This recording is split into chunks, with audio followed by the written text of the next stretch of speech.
All right, let's talk pace. If you've ever watched a professional fast bowler and just wondered how they generate that incredible speed, you're in exactly the right place. Today, we're pulling back the curtain on the science of pace, breaking down what it really takes to bowl fast, and maybe more importantly, how you can stay on the field doing it. So how do they really do it? Is it just a freakishly strong arm? Not even close. You see, the secret isn't just in your arm. It's a violent, perfectly timed chain reaction that starts all the way down at your toes and literally explodes out of your fingertips. And that chain reaction, well, it has a name, the kinetic chain. The best way to think of it is like a whip. The handle only moves a little bit, right? But that energy travels all the way down the length until the tip cracks at supersonic speed. In bowling, your body is that whip, and every single link in that chain has to be strong and efficient to transfer that force. Okay, so here's our game plan. We're going to start from the ground up with the lower body, the power plant. Then we'll connect it through the core, which is your transmission. After that, we unleash the upper body, the whip. Then we'll talk about armoring up against injuries, and we'll finish with a pro blueprint to tie it all together. Sound good? Let's go. Okay, let's dive right in, starting with the engine room of the entire operation, your lower body. All pace, every single bit of it, begins with how you interact with the ground. Now, you can think of these as your prime movers. Sure, your quads, hamstrings, and calves are what get you down the wicket, but the real superstars, the absolute engine of it all, that's your glutes. They're what give you that initial explosive drive and lock down your entire pelvis. And get a load of this number. The moment your front foot makes contact with the ground, that bracing leg is hit with 8 to 10 times your body weight. That's not just a bit of force, that is a massive impact. And this is exactly why building a powerful lower body isn't just about speed, it's about being able to withstand the violence of your own action. So the crucial point is this: your glutes are your engine. Simple as that. Strong glutes mean a more powerful push-off, better energy transfer, and a much more stable base to bowl from. If you want to bowl faster, you start right here. So, how do you build this engine? Well, in the gym, it's got to start with back squats for just raw strength. Then, you move on to lunges to master that single leg stability that's so crucial for your delivery. And finally, you teach those muscles to be explosive with something like box jumps, turning all that strength into match-winning power. Okay, so we've got the engine running, but how do we get all that power from the legs up to the ball? Well, that's the job of our transmission, the core. And when we say core, we're talking about a lot more than just a six-pack. Your obliques, those are the engines of rotation. Your erector spinae are kind of like the support beams that keep your back strong. And deep inside, the transversus abdominis is like your body's own natural weightlifting belt, bracing you against all those massive forces. Right, so if your glutes are the engine, your core is the transmission.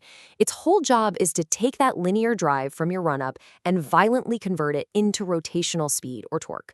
A weak core is like having a faulty beer box. All that power you built in your legs just leaks out, never even making it to the ball. So we train the core with a three-pronged attack. Planks build the endurance you need to maintain your posture through a long spell. Side planks lock you in, preventing any of that precious energy from leaking out sideways. And then Russian twists, they build the rotational power to create that crucial hip-to-shoulder separation, which is a huge pace generator.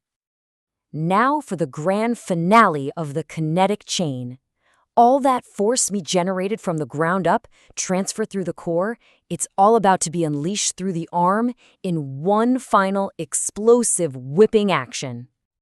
So up here, your lats and your pecs are the big, powerful muscles that yank the arm through at speed. Your triceps deliver that final, vicious snap at the elbow.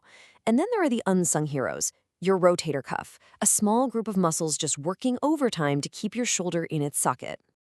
And this is exactly why that rotator cuff is so vital. Just look at this number. At ball release, your shoulder is rotating at up to 7,000 degrees per second.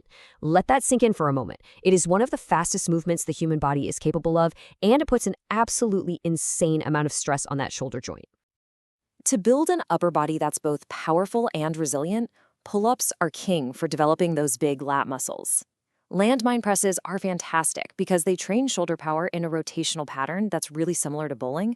And then, overhead presses build raw strength and endurance in the entire shoulder girdle. Okay, so generating pace is one thing, but your body also has to slam on the brakes. Bowling fast is like being in a controlled car crash with every single delivery. And if you don't have armor, your career is going to be a short one. So where do things tend to break down? Well, this chart tells a pretty clear story. Just look at the biggest slice. 40% of injuries hit the lower back. That's a direct result of a core that just can't handle the force.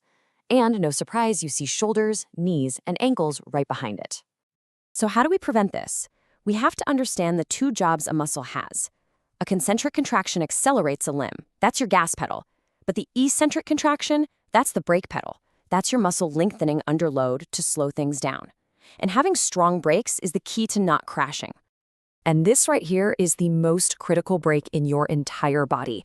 After that insane 7,000 degree per second rotation, something has to slow that arm down. That is the job of the rotator cuff. If your brakes fail, your shoulder joint pays the ultimate price. A strong rotator cuff isn't just a muscle, it's your personal injury shield. Okay, so we've broken down the machine piece by piece. Now let's put it all together into a simple, actionable philosophy for your training.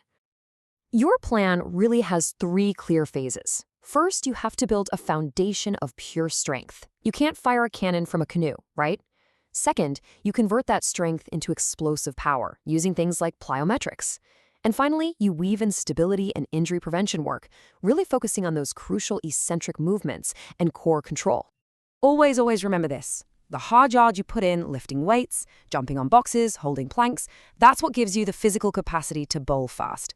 Your workout on the pitch is all about refining the technique to express that physical potential. So there you have it. The science is crystal clear, and the blueprint is now in your hands.